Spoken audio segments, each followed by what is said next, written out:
Good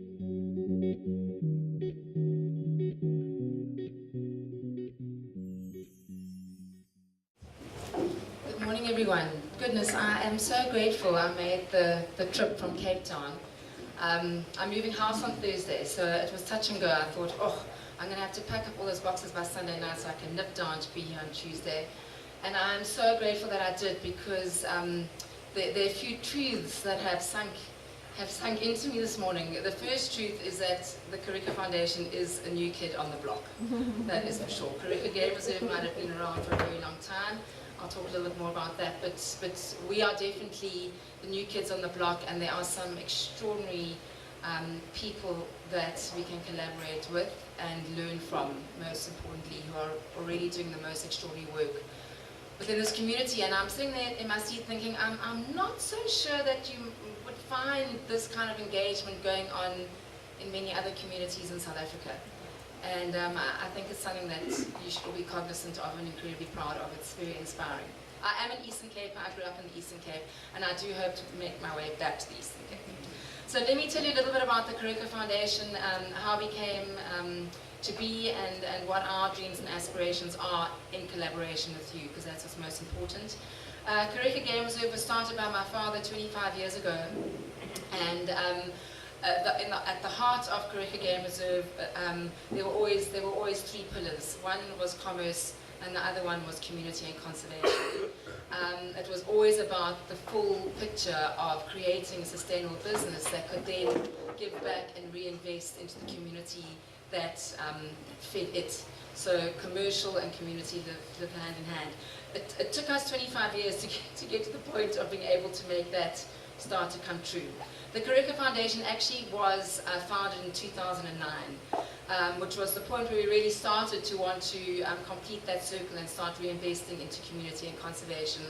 And it just never became possible, because the commercial side of the business was growing so rapidly that reinvestment was just necessary for new land acquisition, for new lodges, and so far and so forth. And I think that we have to, at this point, conclude that 25 years was really worth the investment, because what we're sitting with now is a commercial product that is very stable and has a very strong foundation, and it is that commercial product that is funding the Karika Foundation. So 2 years ago, my brothers and I decided to take a courageous step and institute a compulsory conservation and community levy onto our rates.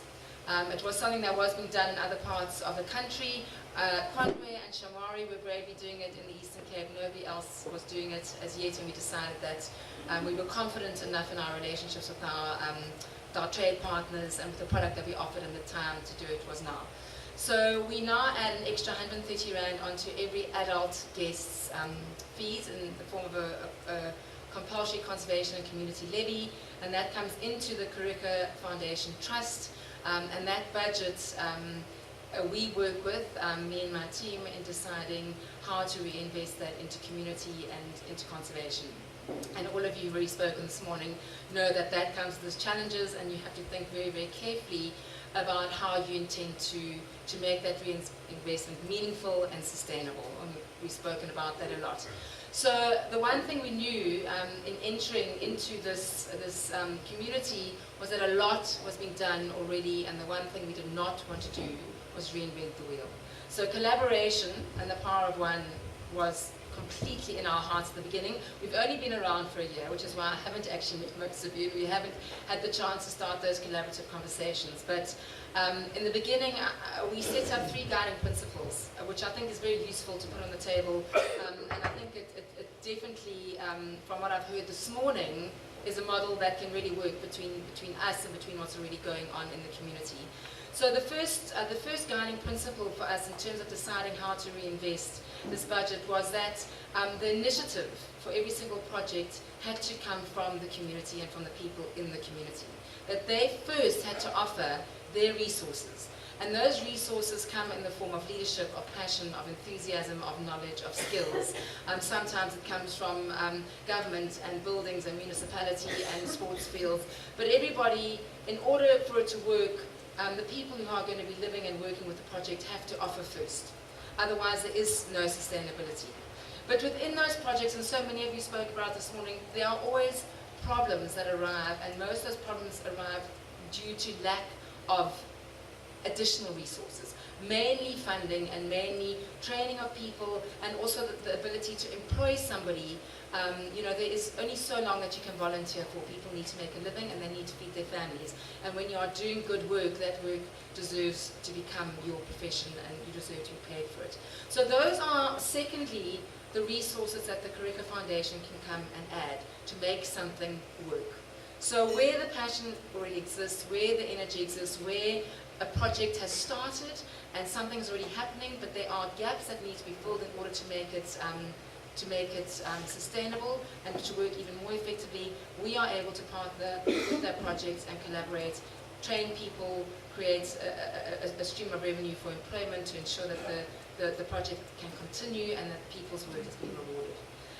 There was a third criteria, and that criteria really spoke to the fact that every project needs consumables, things that are just that you need but don't continue in value, they're used and they no longer exist.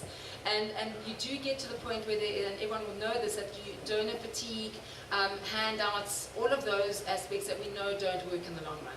So we grappled with how to make how to be able to provide funding for projects that actually wanted to play an active role, an accountable role, a responsible role of earning the resources they need. And that brought me to Sean Kelly and the Kulu Project and the Kulu Coin Initiative, which I actually really believe in, because what Kulu Coin says to me, which is a virtual currency, some of you may know about it, some of you may not, but it basically says for every hour of community service, you earn a virtual currency, 50 rand of a virtual currency called the Kulu Coin, and you collect these coins in a virtual bank account. You get to a point where you have enough money in that virtual bank account, and a funder in the community, it might be the Kureka Foundation, it might be the SPA, it might be Rotary, it might be somebody else who has access to funds, is able to say, we can fund that project and what they have earned for themselves. And that was very important because it breeds accountability, it breeds dignity, and it totally fuels the spirit of Ubuntu. That concept of I thrive because you thrive, and because I understand that I play a role in you thriving, I'm going to give of myself before I expect anything back in return. And a lot of the older folk in our community understand that spirit of Ubuntu, but it's something that is very lacking in the children, in modern day children, and something that we really want to teach and we want to inspire again. So we would really at the Kureka Foundation like to see the Kulu Coin project come to fruition and us using it more readily, that other projects, community projects can register with Kulu Coins. They can start implementing community projects, earning virtual currencies, and that is something that we can look to fund, because they are then earning the funding they need for their projects themselves, which we believe is a powerful model. So those are really the three things that we look for when we're looking for partnerships. The areas that we are already active in terms of education, we came in and we totally share the heart for early childhood development. It is the most important part of brain development in a child. If we miss that opportunity, you are forever on the back foot.